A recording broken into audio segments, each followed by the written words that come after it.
Hello, my dears. How are you doing today? Well, Grandma wants to tell you a story, the fairy tale, a very old fairy tale, originated probably in Germany. And the brothers Grimm are famous for telling this story. And this is another version of the story. It's called Hansel and Gretel. Inside a stone cottage in a green forest, a young brother and sister named Hansel and Gretel lived with their father and their stepmother. Their real mother had died. The family was very poor, for the father had been ill and unable to work. He was a woodcutter, and they don't make a lot of money either. They were down to their last loaf of bread. The new wife was very bitter about this. She had expected to be taken care of, and now here she was, nearly starving. She decided to blame the children. There she is.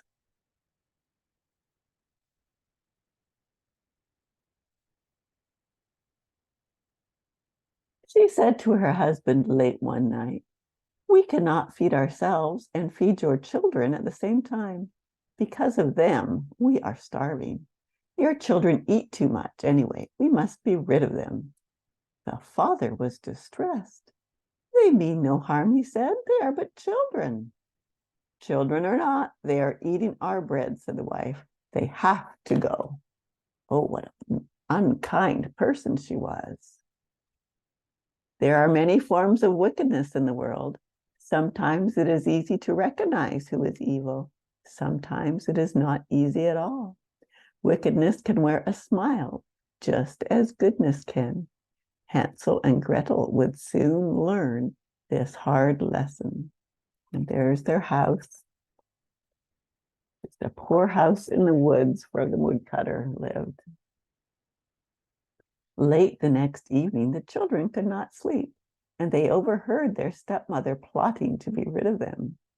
"We will take them deep into the forest and leave them there," the stepmother said. "They will never find their way back home, and what is ours will be ours alone." The father was a weak man. He had been so sad since the children's mother had died. All his courage was gone. He agreed to do what his selfish wife told him to do, for he had no fight left in him. In her little bed, Gretel began to cry softly. "Oh, brother," she whispered to Hansel, "we are to die." Hansel, however, was not afraid. He possessed the courage his father lacked and would do what was necessary to protect his sister. "Don't worry, Gretel," whispered Hansel. "You will not die. Trust me." When Gretel had finally cried herself to sleep and the house was still, Hansel crept outside under the light of the full moon. He filled his pockets with small white pebbles from a pathway near the house. See those pebbles he's picking up? They are white and shine nice. The next day, the children's father and stepmother dressed the children for a walk. "We will go together into the forest and find some flowers," the stepmother said with a smile. As they went farther and further away from their cottage, every so often Hansel bent down as though to look at a leaf. What he was really doing, however, was dropping small white pebbles. When finally they reached the deep part of the forest, the father and stepmother told the children to sit under a tree and wait for them. "We will find good berries for you to eat," said the stepmother with a smile. The children waited all night. By morning, they were waiting still. See them there under the tree, still waiting, waiting.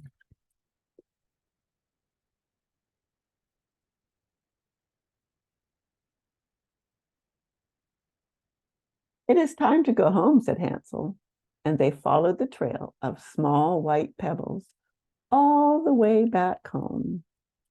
See, they're following the pebbles that Hansel had picked up and dropped along the way, so he would know how to get home. Their father was happy to see them. Their stepmother pretended to be happy. That night, the children again overheard their stepmother plotting to be rid of them. "Tomorrow we will take them so deep into the forest that they will never come home again," she said.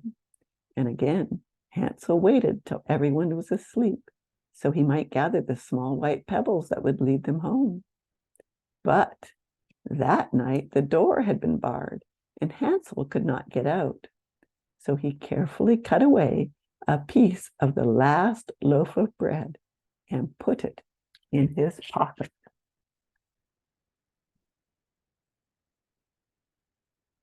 The next day, the children were again dressed to go into the forest.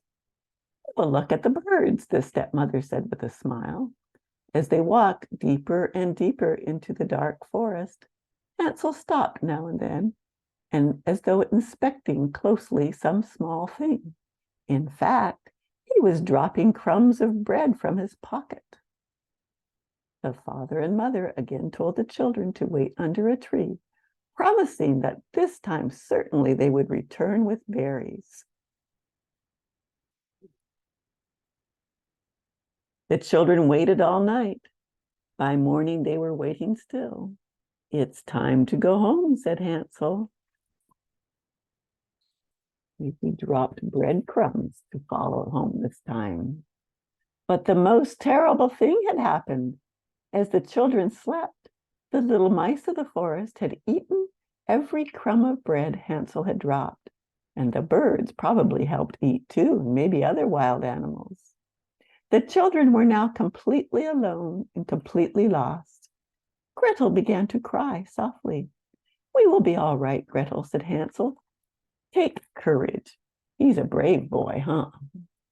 They began to walk, hoping to find help. After some time, and suffering so with hunger, the children came upon a little white house in the forest, surrounded by beautiful flowers. It was so pretty, it looked good enough to eat. In fact, it was good enough to eat. It was a gingerbread house. You make gingerbread houses at Christmas time, and then do you eat them because they're good enough to eat? The children discovered the house was made of cake and sugar, gingerbread, and they set right to nibbling on it. Hansel pulled off a bit of shutter and put it in his mouth. Gretel tasted the window boxes. Suddenly, a voice called from within the house. "Children dear, children fair, I love children everywhere." And the door opened, and there stood an old woman wearing a smile. Was that a good smile? She welcomed Hansel and Gretel into her home, and she fed them warm food and put them to bed under an eiderdown, the big puffy warm blanket. The children were so very grateful. But once they were asleep, the old woman picked them up and put them in cages behind the house. When Hansel and Gretel awoke in the morning and realized what had happened, they knew that the old woman was actually a witch. Her smile was gone. Now, in these old fairy tales, sometimes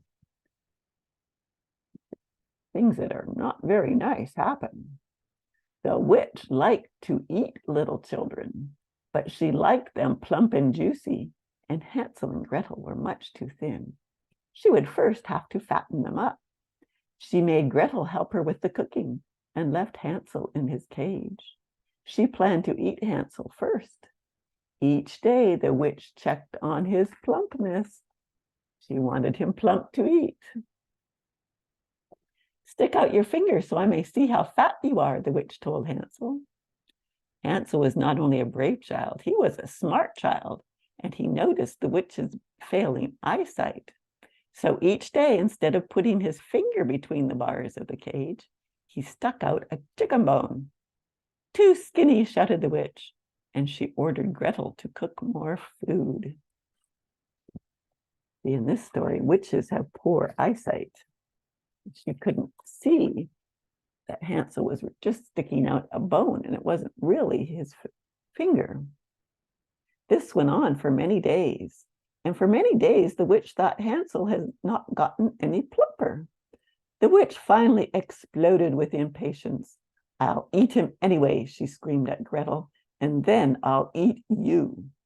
The witch ordered Gretel to build a fire in the great stone oven. Crying softly, Gretel did as she was told. But as she worked, she remembered what her brother Hansel had always told her. "Take courage, Gretel." Gretel made the fire hot and roaring. When the fire was hot enough for roasting, the witch said, "Crawl in, little girl. See if the oven is ready." Would you want to crawl into a roaring hot oven? I wouldn't want to do that. The witch was now secretly planning to roast Gretel first, since Gretel herself had plunked up nicely with all that cooking she was doing. Once the girl was inside the oven, the witch was going to shut the door. Gretel, however, happened to be as smart as her brother. She looked at the opened oven. "I'm not sure I can get in," Gretel said. "I believe it is too small for anyone to fit in there." Would you want to go into a roaring hot oven? I wouldn't. Oops, missed a page. "Silly goose," said the witch. "It's big enough. Look, even I can fit." And the witch thrust her head inside the oven door. In that instant, Gretel, strong from all her hard work, pushed with all her might and pushed that witch right into the oven. The little girl slammed the iron door shut. There she is, slamming the door shut and locking it so the witch couldn't get out. "We are saved," Gretel shouted, and she ran to release her brother. They cried happy tears for being alive. Then the children filled their pockets with bits of food and pieces of gold from the witch's treasure box, and they set out to somehow find their way back home. See, that wicked witch, she had lots of food that they could eat and lots of treasure too. Perhaps this is when guardian spirits finally intervene, when small children have already been so brave. For when Hansel and Gretel came to a river, a large white swan was waiting there for them. They crossed the river on its back, and when they were again on land, they knew they were very close to home. That must be a very big swan that they could both fit on the swan's back for it to swim them across the river. But remember, this is only a fairy tale. It's not real. Running as fast as they could, they called out for their father, who heard them and came running toward them. He picked them up in his arms and held them and cried 1,000 tears for their safe return. The children's stepmother had died from eating a poisonous mushroom, and finally, released from her spell, their father, who had nearly died from shame of having abandoned his children, was so happy to see them. But now joy and forgiveness were everywhere. The family had enough pieces of gold to buy 500 loaves of bread. They would have enough food for the remainder of their days. Love would take care of the rest. Well, that's just a fairy tale, and it's just a story, but it does help remind us that just because something looks good or because someone acts good and smiles nicely doesn't mean that they really are good. And we have to be careful and be discerning and not be deceived by people who pretend to be something they aren't. Because we don't want to be caught and trapped by them. Well, I hope you enjoyed the story. And remember, Grandma loves you. And I'll tell you some more stories later. Bye.